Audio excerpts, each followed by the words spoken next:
My dear brothers and sisters in Christ, once upon a time, meron pong isang batang babae, isinilang na walang kanan ng tenga.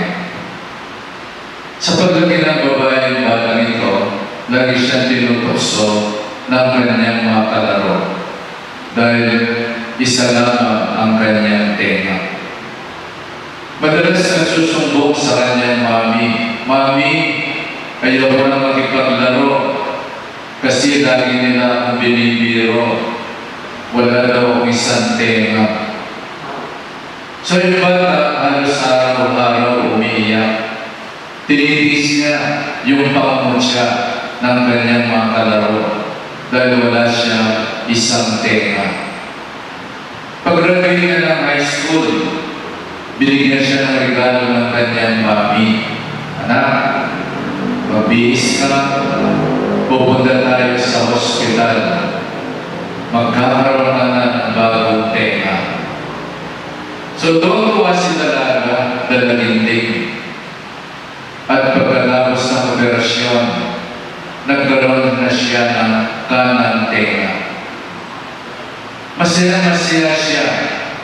Maraming nanligaw sa kanya dahil lalo siyang gumanda. At pag-graduate niya ng college, itinakda ang kanyang kasal. Bago tumuloy sa simbahan, si dalagang maganda, pinunta niya ang kanyang mami sa kanyang kwarto. Hinalikan, at nagpasalamat kay mami. Pero nang yakapin ang kanyang mami, nararamdaman niya, wala siyang isang tenga. All the while, sabi ng dalagang maganda, Mami, ba't hindi mo sinabi sa akin? Ikaw pa lang nagbigay ng aking tenga. Sorry, kumisan nasisigawan kita. Kumisan dinalabanan kita. Hindi ko alam na kumpleto yung tenga ko nang dahil sa'yo. Sa mahabang panahon, may pagkukulang. May kulang sa ating buhay.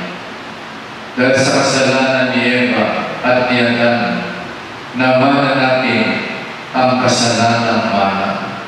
Maraming nawala sa atin. Maraming parusa ang dulot ng kasalanan. Sa pagkakataon nito, ay magiging ganap muli tayo sa pag-aalay ng buhay ni Jesus. Naganap na, hindi lamang yung kanyang misyon, kundi naganap na ang ating pagkatao na naibalik niya sa original image. We were created in the image of God. Naganap na dahil sa kamatayan ni Jesus, nabuksan muli ang pintuan ng langit. Naganap na dahil ang kaganapan ng buhay natin ay nasa Panginoon. There is a vacuum in our hearts that nothing in this world can fill it up except God. Yan ang sinabi ni St. Agustin, our hearts, O Lord, are restless until they rest in you. When Adam and Eve left the door of paradise, they were restless. Nawalan sila ng Diyos. The greatest pain that Adam and Eve felt is that they were separated from God. And for a long, long time, naglakad ang tao sa kasaysayan ng ating kaligtasan. At ngayon, sa pag-aalay ng buhay ni Jesus, naganap na. Ang mga pusong balisa, naganap na. Binilang ng karatunan dahil sa pag-aalay ng buhay ni Jesus. Our hearts, O Lord, are complete, happy, and joyful. Nag-uumapaw ang saya sa ating puso sa kaganapan ng buhay na nakamtan ni Jesus para sa ating lahat. Meron pong isang bayani, sabi niya, it is better to have died a meaningful death rather than have lived a meaningless life. Mas maganda raw ang makabuluhan ng kamatayan kaysa mabuhay ka na walang kabuluhan ang iyong buhay. Pinatunayan ng Panginoon sa kanyang kamatayan sa krus. Dalawa, the best to have a meaningful death and to have lived a meaningful life. Ang kamatayan ni Jesus ay meaningful dahil ang kanyang buhay ay punong-puno ng kahulugan. At yan din ang gustong mangyari sa atin ng Panginoon. Meaningful death and a meaningful life. That is the best. Makabuluhan ang iyong kamatayan dahil makabuluhan ang iyong buhay. Marami po sa atin takot ang mamatay. Sinong gustong mamatay sa inyo? Magtaas ng kamay. Siguradong walang magtataas ng kamay. Sinong gustong makarating sa langit sa inyo? Sigurado ako magtataas lahat tayo ng kamay. Dahil gusto natin lahat makarating sa langit. Pero alam ba ninyo, hindi tayo makakarating sa langit kung hindi tayo mamamatay. We have to pass through death in order to enter eternal life, the door to eternity. Because death opens for us a new life, life with God, life in eternity. Sa pagkakapako ni Jesus at sa pag-alay ng buhay sa krus, inalis niya sa atin ang takot ng kamatayan dahil tinuruan niya tayong mabuhay at tinuruan niya tayong mamatay. My dear brothers and sisters, it is not dying that matters, but living and loving. It is not the length of our life that matters, but the quality of our life. Sabi nga nila, it is not the years in our life that matters, but the life in our years. Hindi yung haba ng buhay, kundi yung quality ng iyong buhay ang mas mahalaga. Yun ang suriin natin. Ano ba ang quality ng ating buhay? If the quality of your life is the best, then you need not fear death. Because a good life leads to a happy death. Nang si Jesus ay nakagayubay sa krus, He taught us how to live and die. Tinuruan niya tayong mabuhay at mamatay. Alam mo lang mga salita ng Panginoon nung siya'y nakagayubay sa krus? Father, forgive them, for they do not know what they do. Ibig sabihin, to die in peace is to live in peace. Ibig sabihin habang buhay tayo, sana we promote goodwill and we are in good relationship and good terms with one another. Ang hirap mabuhay kapag nag-aaway tayo, kapag nag-aaway ang galit sa ating mga puso, kapag hindi tayo nagkakasundo, it is like living in hell. Because anger, hatred, at iba pa, guilt will separate us from one another. Peace will unite us with one another. To die in peace is to live in peace. Kaya nga sana, mabuhay tayo ng punong-puno ng kapayapaan. Yung bang buhay na walang kaaway. Yung bang buhay na napakaganda ng iyong relasyon sa iyong kapwa, sa iyong mga magulang, sa iyong asawa, sa iyong mga anak, sa iyong mga kapatid, sa iyong kapitbahay. Live in peace in order to die in peace. Kasi dinadasal natin, eternal rest grant unto Him, O Lord, and let perpetual light shine upon Him. May He rest in peace. To rest in peace is to live in peace. Paano kaya makakapagpahinga ang kaluluwa mo kung ang dami mong kaaway na tao? Kung ang dami mong inagkabyan ng tao? Kung ang dami mong inabos ng tao? Paano makapagpapahinga ang kaluluwa mo? Maring ikaw linalan niya, nagkaroon ng anointing of the sick. Maring ikaw ay namumpisan, pero malamang lamang medyo hahaba ang panahon na iyong gugugulin sa purgatorio upang ikaw ay tuluyang malinis the guilt of your sins. Ikalawang salita ng Diyos, truly I say to you, sabi na kay Demas, today you will be with me in paradise. Today, hindi tomorrow. Mga kapatid, gumawa tayo ng paraiso ngayong araw na ito. Every day, every moment should be a life in paradise. Tayo ang gumagawa ng ating mga paraiso. Tayo ang gumagawa ng ating mga impyerno. Today, sana sa panahon ng home quarantine, COVID, today you will be with me in paradise. Sana pagsasama ninyo sa inyong mga pamilya, sa inyong mga tahanan, sa mga sandaling ito, today you will be with me in paradise. Gawin mong paraiso ang iyong pagsasama, ang inyong pagsasamang mag-asawa. Gawin mong paraiso ang inyong buhay pamilya. Huwag kang gagawa ng bagay na kung saan makakasama ng loob sa bawat isa. Gawin mong paraiso ang buhay ng iyong asawa, hindi impyerno. Kasi kung minsan sasabihin ng babae, alam mo, nung napakasal kita, parang impyerno ang buhay ko. Walang yakang demonyo, walang yakang impacto, walang yakang demonyita.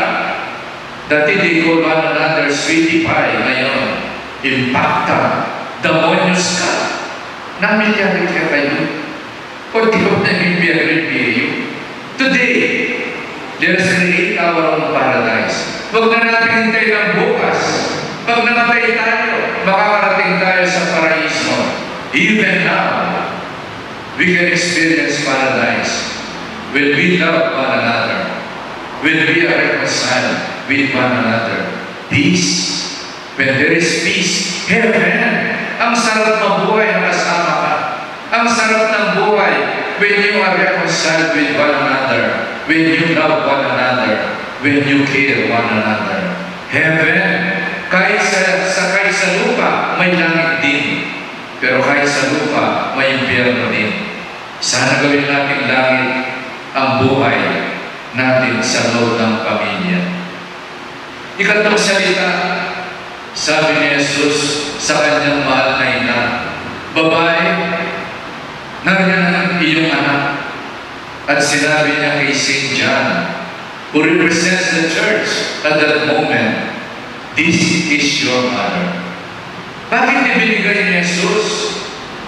Iniabilin ni Jesus ang kanyang mami, ang kanyang Mother Mary, kay St. John. Para mag-iniabilin na rin niya sa atin ang kanyang mama, the mother of the church. Bakit? Kasi masarap magmahal si Maria. At nais ni Jesus, maranasan natin ang sarap ng pagmamahal ni Maria. Kaya even His mother, He gave her to us as a wonderful gift so we can experience the joy at ang sarap ng pagmamahal ni Maria. Life is beautiful with a mother. Iniabilin ni Jesus ang kanyang ina because in our lives, nag-aabilin tayo. Ipagpapatuloy natin ang pagmamahal, ang kagandahang loob, at ang kabutihan ng bawat isa. When we die, hindi wakasan. Pag namatay ang tao, itutuloy. Dahil ang kanyang legacy of greatness, of good-heartedness, of His good works, ay pagpapatuloy ng kanyang mga anak. Ipagpapatuloy ng lahi, ipagpapatuloy ng bayan, ang kagandang loob ng isang mahal sa buhay na yumauna sa atin. Itutuloy ang buhay natin. Hindi lamang tayo ay pupunta na sa kabilang buhay. Yung naiwanan, itutuloy ang ating kagandahang asal, ang ating mabuting gawa, ang ating pagmamahal. Walang kamatayan ang pag-ibig. Walang kamatayan ang mabuting gawa. Ikapat na salita, my God, why have you forsaken me? Marami sa atin ang forsaken. Baka naman yung nanay mo, dinadaldaanan mo lang. Ngayon, magmano ka sa Kanya. Marami sa atin kumisan binabaliwala natin. We take them for granted. And we only realize the value of our loved ones when they are dead. Kapag nasa kabaw na, then absence makes the heart grow fonder. Huwag na natin hintayin yun. Habang buhay pa, let us celebrate and value the presence of one another. Meron ba sa pamilya, my God, why have you forsaken me? Yung mga nalileft out, yung mga black sheep, yung mga taong lagi nating sinisira ang kalooban, minamaliit natin. Sana ngayon, masabi nila, my God, I am not forsaken dahil naramdaman ko ang pagtanggap, ang pagmamahal at ang concern ng aming pamilya. Sana sa pamilya, walang naiiwan, walang doon na itatabi, walang outcast, walang marginalized. Ating kang manuyan, ating kang bayo, ating kang apo, ating kang apo, ating mendragati. Do not let them feel forsaken. Let them feel forgiven, loved, and accepted. You belong. You are counted. We love you. Sa kabila ng lahat, we will not forsake you. Hindi kita pababayaan. Yung mga magulang natin, nasa dapit hapon na ng buhay. Kung saan lumulubog na ang araw sa kanila. Kung saan namatay na ang daddy mo o mami mo, nabiyuda ang mami mo, sabihin mo sa kanya, Mami, hindi kita pababayaan. Mami, huwag kang magalala. Aalagaan kita hanggang sa pagtanda mo. Let no one be forsaken in the family. Kayong mga magulang, sabihin niyo sa mga anak ninyo, hindi ko kayo pababayaan. Isadsad na kayo, ikapang na kayo. I will not forsake you. Itataguyod ko kayo. Kahit itaya ko ang buhay ko, makatapos lamang kayo ng kolehiyo. My dear brothers and sisters, I thirst. Hindi lang ang tubig. Pininom siya ng suka at dumapay to deaden the pain in his life. I thirst. Yung iba sa atin wala ng pakiramdam sa pangangailangan ng iba. Today, let us be sensitive to the needs of one another. Love does not need so much word. Isang tingin lamang, alam mo na kung kailangan ka ng iyong asawa, kung kailangan kayo ng iyong mga anak. Narito yung mga sundalo, pinasipsip sa kanya ang isang iskoma na punong-puno ng suka at atdo upang patayin ang kanyang senses. To deaden the pain like anesthesia. Kapag na-anesthesia ka, wala nang pakiramdam ang katawan mo. Patana. Marami sa atin ang papatana. Patana sa kahihiyan. Patana sa kawalang iyaan. Patana sa pangungutang na hindi nagbabayad. Patana sa pangangaliwa. Patana sa pangungupit. Sana mawala yung pagkapata natin. Bumalik, let us go back to our senses. Tulad ng bulagsak na anak, he came to his senses and he stood up and went back to his father. Sana ganun din, mawala yung pagkapata natin at magkaroon tayo ng pakiramdam, sensitivity to the needs of one another. It is finished. Masarap magpahinga kung mission mo ay accomplished na. How can you rest? Marami ayaw pang magpahinga. Paano yung asawa mo? Paano yung mga anak mo? Maliliit pa. Paano yung karir mo? We have to let go and let God. When the end of your life when your life has reached the end line, you simply have to say, let go and let God. The inevitable will come. It is finished.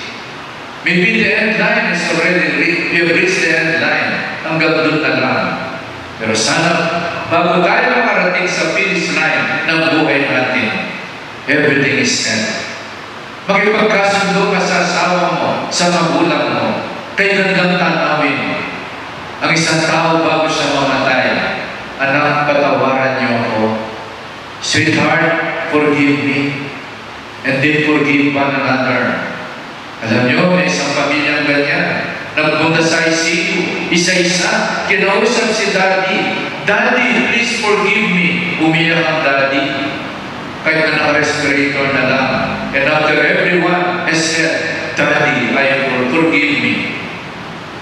The Daddy expired with a smile in his heart.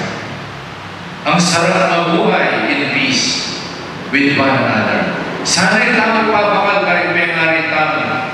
Igsukal tamang doon kaya. Bayo na sana'y kutkot. Ibulong mo sa puso mo. Mami, I'm sorry. Mami, I forgive you. Sa lahat ng pagkukulang mo sa amin. At patawarin mo kami sa aming mga pagkukulang. It is finished. And the seventh word, Father, into your hands I commend my spirit. Ilagak natin ang buhay natin sa kamay ng Diyos. Hindi sa kasino, hindi sa drugs, hindi sa paggawa ng kalokohan. Ilagay natin ang buhay natin sa kamay ng Diyos. Habang buhay tayo, nasa kamay tayo ng ating mga magulang. Pinakain, pinalaki, minahal, pinaglingkuran. But later on, the end of our life, Father, into your hands, I commend my spirit. Sa bawat gabi, sa bawat araw ng buhay natin, paglubog ng araw, bago tayo matulog at ipikit ang ating mga mata, sana sabihin natin, Father, into your hands, I commend my spirit. My dear brothers and sisters, nung si Kristo ay namatay, nakabitin siya sa krus. Bakit? Kasi bitin ang ating buhay. We need Christ to complete our life. Nakabitin siya dahil bitin ang ating buhay. We need one another kasi bitin ang ating buhay. Si Kristo ay nakapako sa krus ubad, bitin at ubad upang iparang niya sa atin. It is not what we have that really counts in life, but what we have given and shared. Buhay na bitin. Dahil we complete one another. We need one another. Buhay na ubad. Dahil ang tunay na kayamanan ay wala sa kung anong meron ka. Ang kahulugan ng buhay ay nasa kung ano ang naibahagi mo sa iba. Tinatagalaan natin the greatest life on earth, ang buhay ni Kristo. The greatest man that ever lived. The greatest lover of all times. The greatest life that has ever lived on earth. Sana matularan natin siya.